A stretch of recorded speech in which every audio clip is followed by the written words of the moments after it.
Hi, I'm Justin Nickerson, Director of Apollo Auctions, here to share my 5 tips for you when bidding at an auction. Across the last decade, overseeing thousands of auctions, we've seen what bidders do to assist them in buying the property of their dreams and what they don't do that can sometimes stand in their way. And here's our 5 top tips to help you get the property that you want. Tip number 1, be confident. Every single person who arrives at an auction looking to bid has the same nerves and anxieties as each other. Quite often it's the person who can get on top of those and conquer them the best that's most likely to buy the property. So no matter how nervous that you might be feeling, go in looking confident, feeling confident, and put that into your bidding behaviour and strategy to send a clear message to the opposition that you're there to buy the property. Waiting and seeing what others do shows a sign of a lack of confidence and could quite often be damaging towards your pursuits in buying the property that you arrive to buy. Tip number 2, be first. It's a little known fact that 68% of times the opening bidder buys the property. So when it's your time to go, go. Don't wait.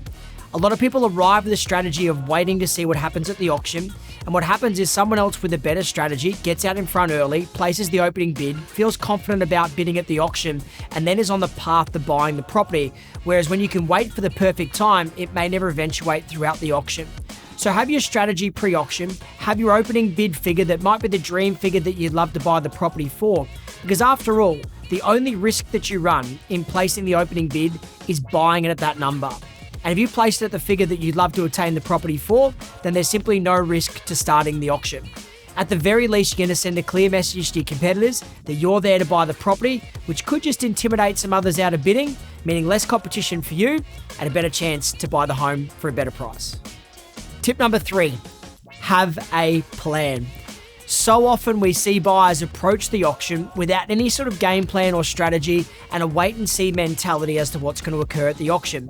Simply not having a plan or not having a strategy gives you no chance at all at buying the property. And if your strategy or plan is to wait and see, well, with respect, that's not a plan. That's like hoping you win the lotto without buying a ticket. To buy a property at auction, it's simple, you have to bid. So your strategy needs to be about bidding. Because unless it's about bidding, it simply can't work and there's a 0% chance that it's likely to unfold. The very best at auctions who buy frequently always have a clear plan that they execute during the auction because they know they'd rather go in with a clear plan of execution before the auction starts rather than scrambling mid-auction when there's pressure and emotion and trying to come up with a plan on the fly. So sit down, work out your strategy. The dream price, the price you'd likely start the auction off at, the fair price, the price where you think the property is likely to transact at, and then the absolute price, which is the price that no matter if it goes a dollar past that, that's where you're going to get to, and beyond that, it's someone else's property. Set your plan, execute it, give yourself the best shot of buying the property that you came to buy. Tip 4, bidding quickly. Quite often I'm asked by family and friends when they go to buy properties at auctions, what's the best strategy to employ? And we always say that the best strategy to put into place is to bid quickly. When you bid quickly, it sends a number of signals to your opposition.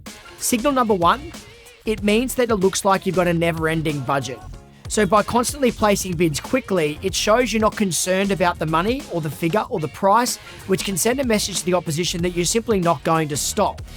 We talk about running or walking up to the cliff, which means if your number or your absolute number is here, getting to that cliff as quickly as possible, but running up to there rather than having the natural instinct of slowing down as you get close and slowing down the bidding, which sends a clear message that you're in distress to your opposition. The other big benefit of bidding quickly is it transfers the decision making. So if you bid quickly against another party who's bidding against you or multiple parties, what you're forcing those opposition people to do is to constantly make decisions as to whether they're going to bid or not. And that constant decision making can become overpowering.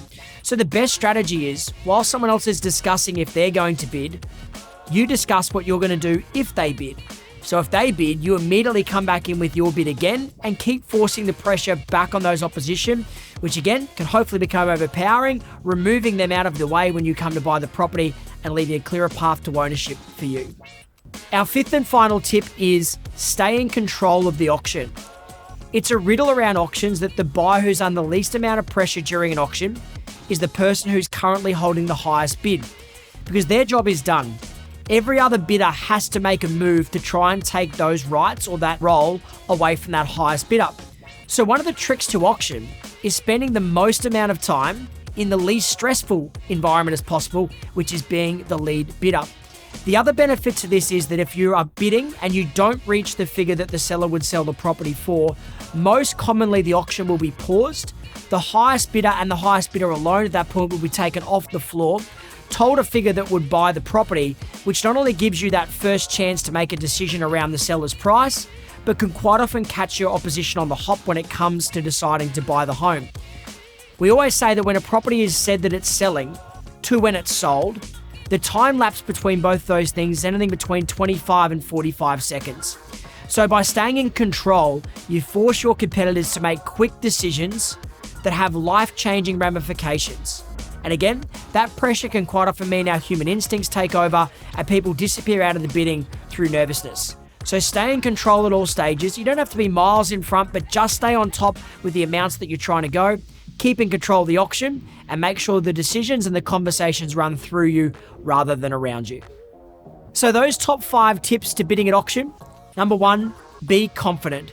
Even if you're nervous, have an air of confidence that intimidates your opposition. Number 2, be first. Get out of the blocks quickly. Make the rest of the competition chase you from the lead position. Number 3, have a clear plan and strategy around what you're going to do with a dream price, a fair price, an absolute price, and focus on the execution of that strategy. Number 4, bid quickly. Keep putting the pressure on your opposition by forcing them to make decisions, and again, sending an air that your budget is never ending. And number 5, and finally, be last. Be in control of the auction. Make sure you keep on top of your opposition at all stages to make sure those conversations always happen with you rather than others. Execute those 5 tips and you're going to give yourself every chance to buy the property that you came to buy. Good luck.